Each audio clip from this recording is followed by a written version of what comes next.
देखिए, देश के प्रधानमंत्री सदन में आके मणिपुर की हिंसा पे जवाब क्यों नहीं दे रहे हैं। एक कारगिल के योद्धा की पत्नी को नंगा करके परेड कराया गया है। इतनी शर्मनाक घटना है।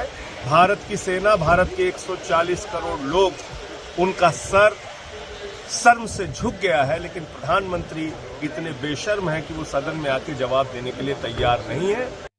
विपक्ष के गठबंधन इंडिया से इस कदर घबरा गई है मोदी सरकार। विपक्ष का गठबंधन इंडिया क्या कह रहा है? इंडिया यह कह रहा है कि प्रधानमंत्री नरेंद्र मोदी सदन में आए, राज्यसभा और लोकसभा दोनों मणिपुर पर अपना बयान दें, क्योंकि 77 दिन बाद प्रधानमंत्री नरेंद्र मोदी अपनी चुप्पी तोड़ते हैं, मगर उस बयान में भी राजस्थान और विपक्ष की तमाम सरकारों को घेर लेते हैं। बात वहां नहीं रुकती। मणिपुर के मुख्यमंत्री बीरेन सिंह की कोई जवाबदेही तय नहीं की जा रही है। प्रधानमंत्री नरेंद्र मोदी का आना इसलिए भी जरूरी है क्योंकि आपके स्क्रीन पर मणिपुर से भाजपा के एक विधायक कह रहे हैं कि मणिपुर की सरकार हिंसा में शामिल है। इससे ज्यादा करारा तमाचा क्या हो सकता है वहां की सरकार पर? उसे बर्खास्त करना तो बहुत दूर की बात, प्रधानमंत्री आप बीरेन सिंह को राजधर्म भी नहीं सिखा रहे। याद है प्रधानमंत्री आपको 2002 में इस सज्जन ने, स्वर्गीय अटल बिहारी वाजपेयी ने कैसे आपको इस प्रेस कॉन्फ्रेंस में राजधर्म सिखाया था? चीफ मिनिस्टर के लिए मेरा एक ही संदेश है कि वो राजधर्म का पालन करें। राजा के लिए, शासक के लिए प्रजा प्रजा में भेद नहीं हो सकता, न जन्म के आधार पर, न जाति के आधार पर, न संप्रदाय के आधार पर। आज आप राजधर्म ही नहीं सिखा रहे बीरेन सिंह को, उल्टा संसद के अंदर संजय सिंह, जो कि आम आदमी पार्टी के विधायक हैं, उन्हें पूरे सत्र के लिए निलंबित कर दिया जाता है, सिर्फ इसलिए कि संजय सिंह इस मुद्दे को उठा रहे थे।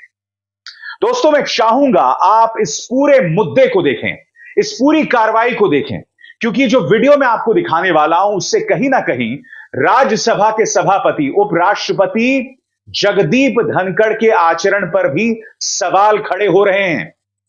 ये सवाल खड़े हो रहे हैं कि क्या वो पक्षपात से ऊपर उठकर कार्रवाई कर रहे हैं। मैं चाहूंगा आप देखें और खुद अपने निष्कर्ष पर पहुंचे।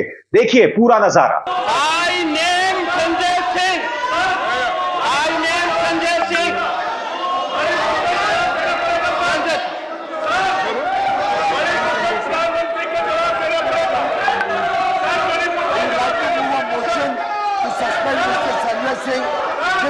Behavior coming into the hall and disturbing the house is completely against the ethics and rules of the house, and I would urge the chair to take the necessary action against Mr. Sanjay Singh. The government wishes to move a motion for the suspension of Mr. Sanjay Singh for the remainder period of the house. Move your motion. Sir, I move the motion that Mr. Sanjay Singh, who has been named by the chair, be hereby suspended for the rest of the duration of the rest of the session until the last day of this current session.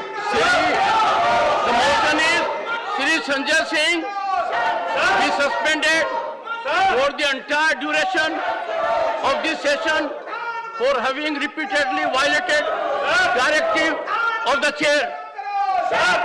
If the House approves it, Shri Sanjay Singh is suspended as member during the entire session of this House. याद कीजिए दोस्तों, जब अडानी पर बहस हो रही थी तब अडानी का सिर्फ नाम लिया था मल्लिकार्जुन खड़गे ने। याद कीजिए किस तरह से राज्यसभा के सभापति यानी जगदीप धनखड़, उपराष्ट्रपति, खड़े हो गए थे कि सदन में इस तरह से नाम नहीं लिया जाएगा, हिंडनबर्ग का नाम नहीं लिया जाएगा, देश की तौहीन नहीं होगी। इस तरह से उस वक्त उनका आचरण दिखाई दिया था। आपके स्क्रीन पर लोकसभा के सभापति ओम बिरला कह रहे हैं कि भाई बैनर मत दिखाइए, जनता ने आपको इसीलिए नहीं भेजा है। याद कीजिए किस तरह से ओम बिरला ने अडानी पर दिए गए राहुल गांधी के भाषण को दर्जन से ज्यादा जगह पर नोच दिया था, हटा दिया था। मैंने आपको राज्यसभा के अंदर का नजारा दिखाया दोस्तों, जो अपने आप में बहुत शॉकिंग है। दोस्तों, अरविंद केजरीवाल खासे उग्र दिखाई दे रहे हैं। दिल्ली के मुख्यमंत्री अरविंद केजरीवाल कह रहे हैं कि मणिपुर में हालात बद से बदतर हो रहे हैं और प्रधानमंत्री नरेंद्र मोदी अब भी खामोश हैं। बयान दिया मगर निहायत ही सतही बयान दिया। सुनिए अरविंद केजरीवाल क्या कह रहे हैं। देना चाहिए। प्रधानमंत्री क्यों छुप के बैठे हुए हैं? प्रधानमंत्री को सामने आना चाहिए। अगर मणिपुर जल रहा है तो जनता कहाँ जाए? जनता तो अपने प्रधानमंत्री जी के पास ही जाएगी। तो प्रधानमंत्री जी को सामने आके समस्या को समाधान करना चाहिए और संभालना चाहिए। और संजय सिंह को जिस तरह से निलंबित किया गया है दोस्तों, कांग्रेस भी खासी उग्र है। कांग्रेस ने इसे लोकतंत्र की हत्या बताया है अपने इस ट्वीट में। सुनिए आम आदमी पार्टी के विधायक सौरभ भारद्वाज क्या कह रहे हैं। सौरभ भारद्वाज ने कहा कि अगर भाजपा की चले तो संजय सिंह को जेल में डाल देते। संजय सिंह संसद में विपक्ष की बुलंद आवाज हैं, वो नारा लगाते हैं और पूरा विपक्ष एकजुट हो जाता है। जाहिर सी बात है, संजय सिंह सरकार की आंखों में खटकते हैं, इसीलिए वो पूरी कोशिश करेंगे संजय सिंह की आवाज बंद की जाए।